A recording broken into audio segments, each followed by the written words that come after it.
zimenola na egbe nkeke ile kple kwame chichiwe miaƒe catholic ohame parish nunola suku kile yodo library do gbe alo nuxlẽƒe do head alo tatɔ kple nufiala yiwo ƒete iƒoƒu ɖe fi committee tí woɖo be ni wodzra teƒea ɖo ni zu agbalẽ xlẽƒe na ɖeviawoe committee emenɔlawoe teacher gã tí wo ƒete le dzɔ̃tsigbo me le nu fia mía viwoe kple sukuvi yiwo le vevie do nusɔsrɔ̃ medo dza na mi ŋdɔ alo ŋdeki mexɔ se be nu yi ta mi kpe ɖe fi miaƒe assembly member honorable senior wɔɖe eɖeme na mi xoxo gake madzibe maka asi me vie ɖe le goyi me be ne ɖeviawoe alo sukuviawo ɖe ne wotsɔ ɖe le me be hafi dufia kple dumemetsitsiwo ne wova kpe le kuku ne wogu woƒe ɣeyiɣi alo game ava kpe be wole nu ƒo alo le nu ʋu le ŋɖe ŋu ɖe enu vevi wonyo ta library alo nuxlẽƒe ke he wodzra ɖo to dumevi ɖewo ƒe kutri kuku me tsɔ ɖe le me ye mi gbugbɔ le dukɔa yɔ gbe hi kɔ le dukɔa si de ɖe ni library alo nuxlẽƒe ɖe ni ɖevi na kpando dzogbesianti dukɔ ƒete egɔm be edɔvi ɖe ko nyo le nya nye nukpɔkpɔ nu míato wɔe xe be mi wɔe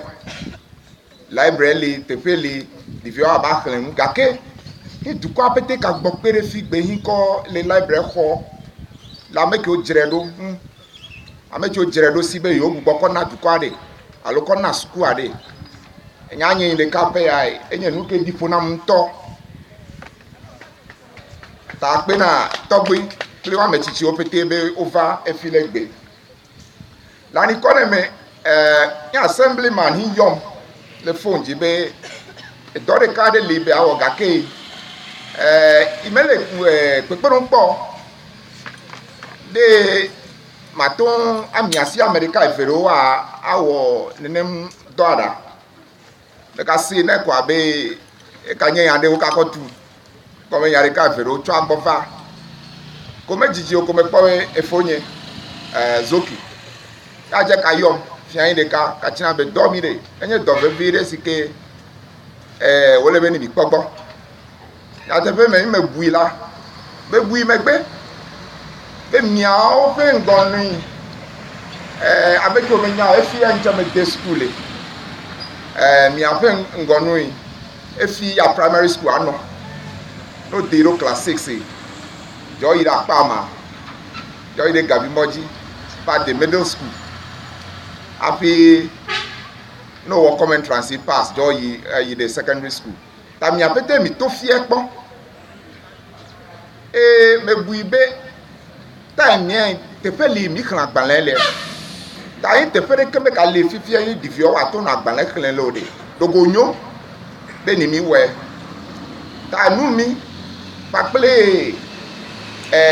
edzododo ɖe ame lãme nya miwo me se tso assemblyman gbɔ kase ɖewo tso fonye gbɔ ɖe kple nye ŋutɔ asi ke me kɔ kpɔ megbe be ɖe enuwo me gale nyonyo ta ne ŋtsɛ me wɔ vie ɖe ele akpe ɖe dukɔa ɖe mɔ se be ya de dzo alame na ame kɔ wɔ edɔ tsi le kpo tse committee tse edzra library ɖo ta ke egbe hi mi gbugbɔ library le dukɔa na ɖe nu akɔ na sukua ɖe mɔ se be ni nye kpɔɖeŋu na dukɔ me vi geɖe wo ba bɔ ɖeka me le eto dzo no nye nye ɖeka be ma wɔe alo committee emetɔ ɖeka ɖe be awɔe kafla dze ziande wo le gbeli tso ta mi dzi ba ɖo fia meto wɔ fɔ gake ni mi kpe ɖeŋu lia dɔsia dɔ la va dzɔantsi gbɔ me alo kpando dukɔ me godo ni mi nya kpe ɖeŋu ko mia ƒete ame ɖe le fi ko ɖe miawɔe woanyo mɔ se be yɔnɔ demfiai alo no nyanko yoy mi ava assemblyman edon ya de be wo dole te fo po kale do le te fere ka ke me ka je politician edunya he ha ya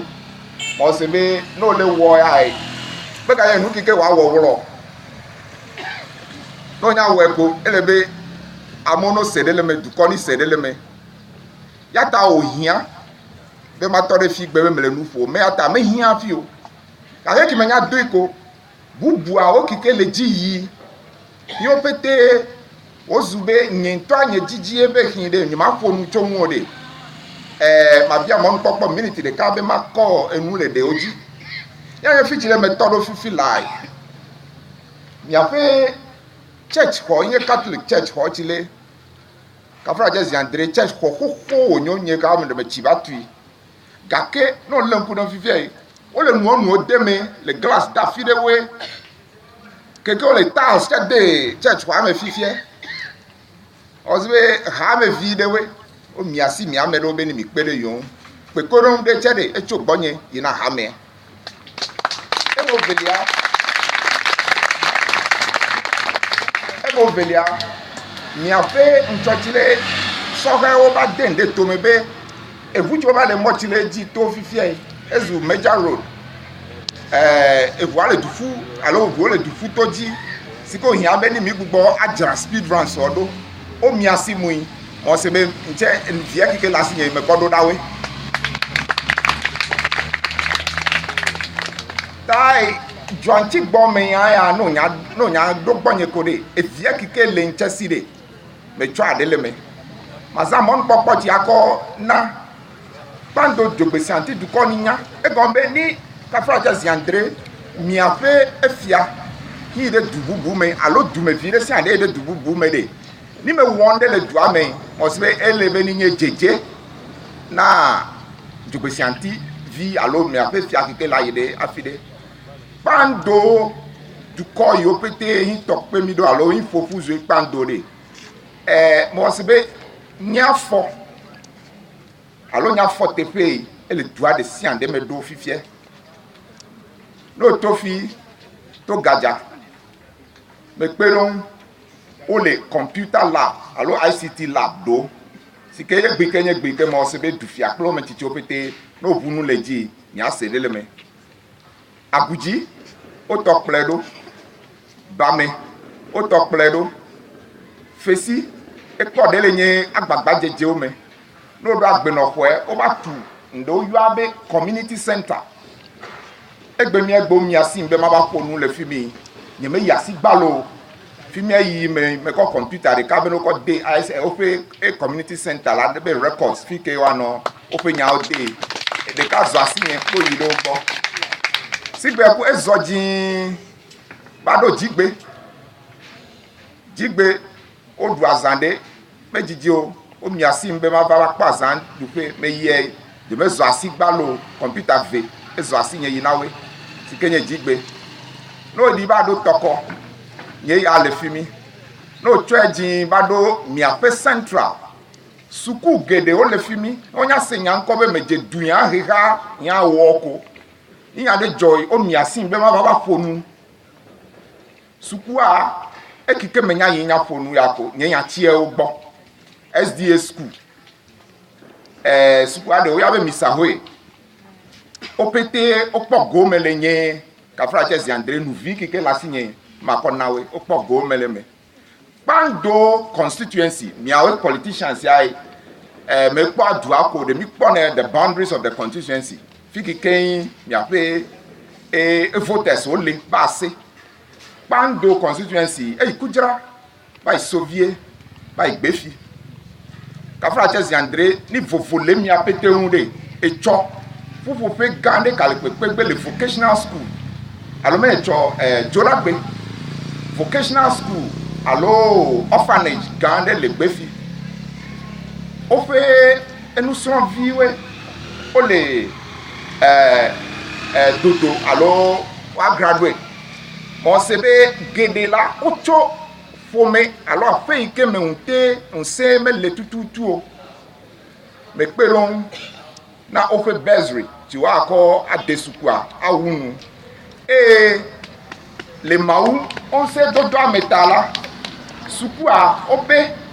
yiwa ado carpentry workshop play masonry workshop play auto diagnostic center lobe fikihin wa son fita dole tai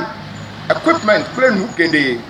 opete oye nawe le joragbe tai amekike la sede le me la tun aba ko nenem enwa owope library akile ma dobe nuki yenche ka don sem tahime be hinde ma wo library ya nyem ya central library habobo de le enyenye habobo anu no la oyo habobo abe Akpini Youth Congress Akpini Youth Congress me video le mi adome le fi de kaya nye Mr. Sunu osuku mi le dama ya ta me o me don preacher ameke onya Mr. Sunu no telenwe la to ni no gbe nye kafu ije ya nto ai enye lo fenu pe wi ne so hin Akpini Youth Congress enye no president ni mi pe pe tonde si ande me be hire mi no chia president ya obe kono ogbo aji ko mi le jin bana fifie ga ke fifie me su dunya ka ta le re ipo edo me la me gba si de le don gbe by force mi tai ni Mr. Sunu ni si ko de ko li me dare tai Akpini Youth Congress o nya o mere mo se me non mi a fait central library sike library manager ya tele mi adom le figbe mi a wenye ha bobo gbanto sike ide library mi ya mi gbo be yin agban le me ka no library o ta no ide library fifie o se no ka agban le ton de si ade me de ka lo ve ala wa pa Akpini Youth Congress o stamp le me mi a we ba wonu mi o pete flag gban le pa ko te library